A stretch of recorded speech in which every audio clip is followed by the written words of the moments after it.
There's a great teaching from the sage Osho who teaches if you see yourself, then all beings in all existence throughout all time and space in the universe, heaven, wherever, feel with infinite love and peace. So when you see yourself, he's really talking about like seeing everything to do with yourself, seeing the body, seeing the soul, seeing the spirit, and all our spirits are connected, and beyond even that is the true Brahma, Atman, the Brahma Brahman, God, limitless being, Ishvara, Wahaguru, God Himself, oneself. So when you see yourself, means seeing beyond everything into seeing God.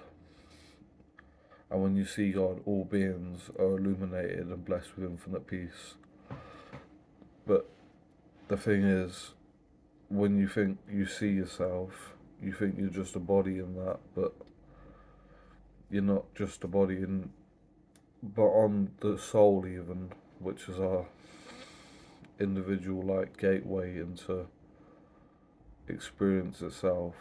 But on that is the spirit, and the spirit is connected to God and also came directly from God, which is where we reside in heaven as, and even being here. But even beyond the spirit, even beyond what you would call the pinnacle of experience, is the expression of expressionless itself, of non experience, non knownness.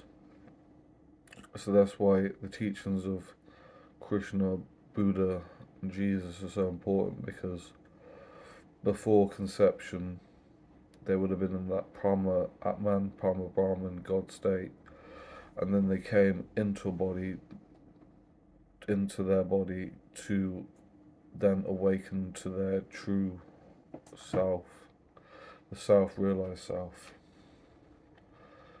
So, a way of putting this is when Jesus truly was self realized and conquered death and all that, resurrected from the dead, it was him seeing himself as he truly is.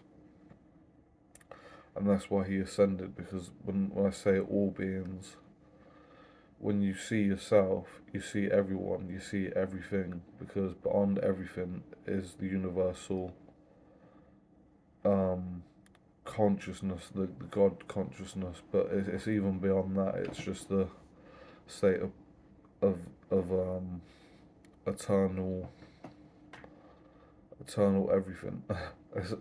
There's probably better ways of putting it, but it's just that eternal God self. So Jesus saw himself as in seeing himself as everything, and that's why he ascended, because he is all beings himself.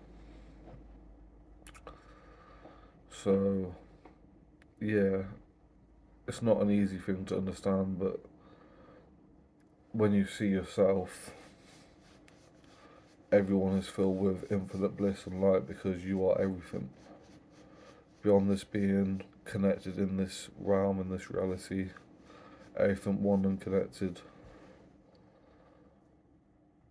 So, yeah, angels, demons, for I know that there's nothing that can separate us from the love that is in Christ Jesus. All these teachings from all different religions, but it's really not the religion that teaches, it's the truth, it's the Dharma of the interconnected oneness, the unity of God within all of us, as all of us, beyond all of us, and just is.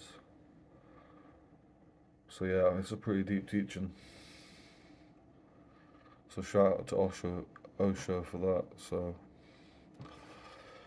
this yeah, it's truth, because beyond the worldly interpretation of him and his image and stuff like that, and the sagely aspect of him, it's really just all of us. We're all the same infinite essence beyond everything all the time.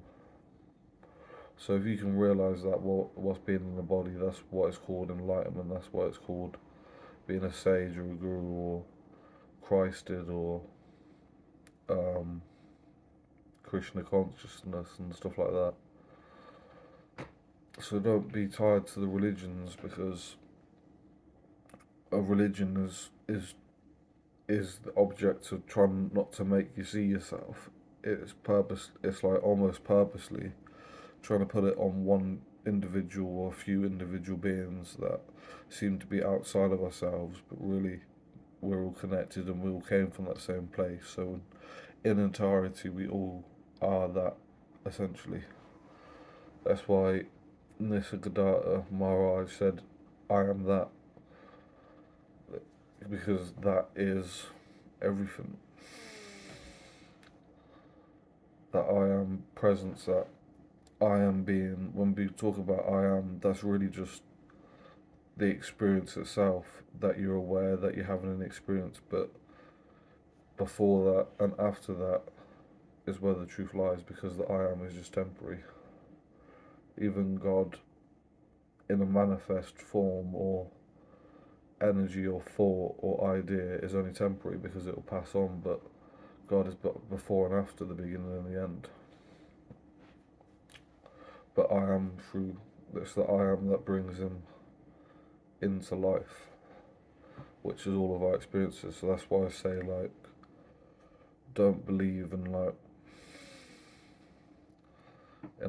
devils and demons and stuff, because you don't need to focus on that. Maybe there is stuff going on, but it's all just limiting beliefs that manifest themselves projected from the I am, that experience that is. God creates heavens and hells, angels and demons, seemingly, in this life.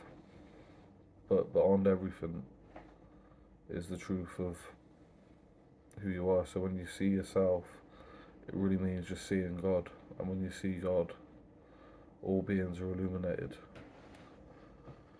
So look in the mirror and see God. Look outside, see God. Look inside yourself, see God. Look beyond, look in and without, sounds, realms.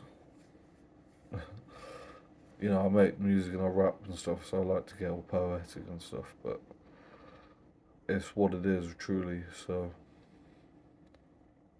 you don't need to feel anxious or worried about anything, or even spreading the teachings. Nisargadatta talks about in one of his books, you will have a stage where you'll want to talk about all the truth that you've learned, all the knowledge that you learned, but this is too just part of the process. So when you get to the point where you don't need to talk about it, but beings come to you, and it's your highest intention to bring them to the truth, and that's who the guru is. That's who the divine Atman, Brahma Brahman, in being, incarnate sort of thing. But we're all that in incarnate, but it all takes your surrender to consciousness, to worship that consciousness that I am, to then be free of all of it, to remain in peace and silence and bliss. So yeah, don't give up. If you feel any way that you wouldn't call peace, forgive. Forgiveness is key. When you forgive, you're forgiving the idea that something ever happened to you or anyone else, or to your mind or your thoughts or whatever. When you forgive it, it really just means letting go. So when you let go and you ultimately forgive everyone and yourself, that's why people talk about ascension and stuff, because that's what it truly is. Judgment Day really just means the day where judgments cease to be. So however long we're going to wait for that, we'll see. But yeah, when you see yourself, all beings are filled infinite love and bliss. Peace, peace.